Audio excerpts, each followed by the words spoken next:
ఇప్పుడు మనం చూస్తున్నాం కదా! ఈ వీడియో వచ్చేసి నేచురల్‌గా ఉండేదనమాట. సెటప్ చేయకముందు. టుడు. ఇప్పుడొచ్చేసి షూటింగ్ అట్మాస్ఫియర్ తయారు చేసిన తర్వాత ఇలా ఉంది. అసలు ఈరోజు వ్యవహారం ఏందంటే, రోజు 2, 3 బిల్డింగులలోనే షూటింగ్ మొత్తం కంప్లీట్ చేస్తుంటిమి సీరియల్‌ని. సో, ఈరోజు కొత్తగా క్యాండిల్ లైట్ డిన్నరు జపనీస్ గార్డెన్‌లో రామోజీ ఫిల్మ్ సిటీలో అయితే షూట్ చేస్తున్నామనమాట. ఇది వచ్చేసి డెకరేషను, సెటప్ చేయకముందు నేచురల్‌గా ఉండే లొకేషన్ అనమాట ఇది. సో, మనం యాక్చువల్లీ వీడియోలు తీయకూడదు. కాకపోతే డైరెక్టర్ సార్‌ని అడిగి పర్మిషన్ తీసుకొని మీ అందరికి ఎలా ఉంటుందో చూపించాలనే ఆ! ఉద్దేశ్యంతో ఈ వీడియోనైతే తీసేస్తా. తీస్తున్నాను.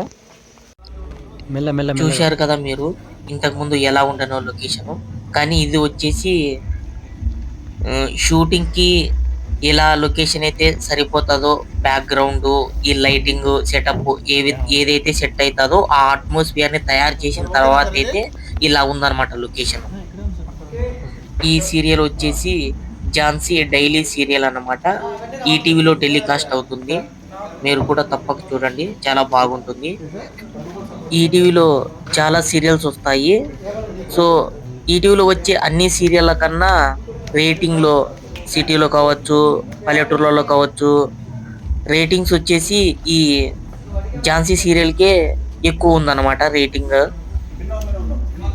మీలో ఎవరన్నా సీరియల్ అని చూసేవాళ్ళుంటే అదేదో వేరే సీరియల్ చూసే బదులు మా సీరియల్‌నే చూడండి.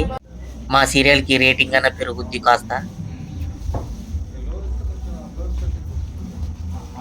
సో, మనము ఇప్పుడు తీస్తున్న సీన్ ఏందంటే హీరో, హీరోయిన్ ఇద్దరు కలిసి క్యాండిల్ లైట్ డిన్నర్ చేసేది.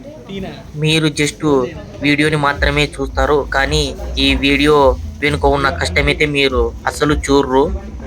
6, 7 కెమెరామ్యాన్‌లు, ఇద్దరు డైరెక్టర్లు, నలుగురు అసిస్టెంట్ డైరెక్టర్లు, 11 మంది లైట్ మ్యాన్‌లు, సెటప్ చేయడానికి ఒక 8 మంది సెట్ బాయ్సు, స్పాట్‌కి ఒక నలుగురు సెట్ బాయ్సు, ప్రొడక్షను ఒక 7, హీరో, హీరోయిన్ మెయిన్ క్యారెక్టర్లు, తర్వాత సైడ్ క్యారెక్టర్లు, జూనియర్ ఆర్టిస్టులు, మేనేజరు, క్యాషియరు, ఒక 7, 8 వెహికల్స్ ట్రాన్స్‌పోర్ట్‌కి, మరి వాటికి డ్రైవర్లు, ఇలా ఎంతోమంది ఒక సీరియల్ నుంచి ఎంతోమంది బతుకుతుంటారనమాట.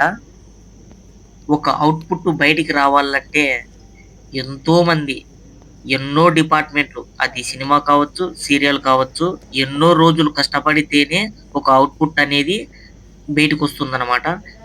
నా ఛానల్‌ని సబ్స్క్రైబ్ చేయండి. ఇలాంటి వీడియోలు చాలా తీస్తాను.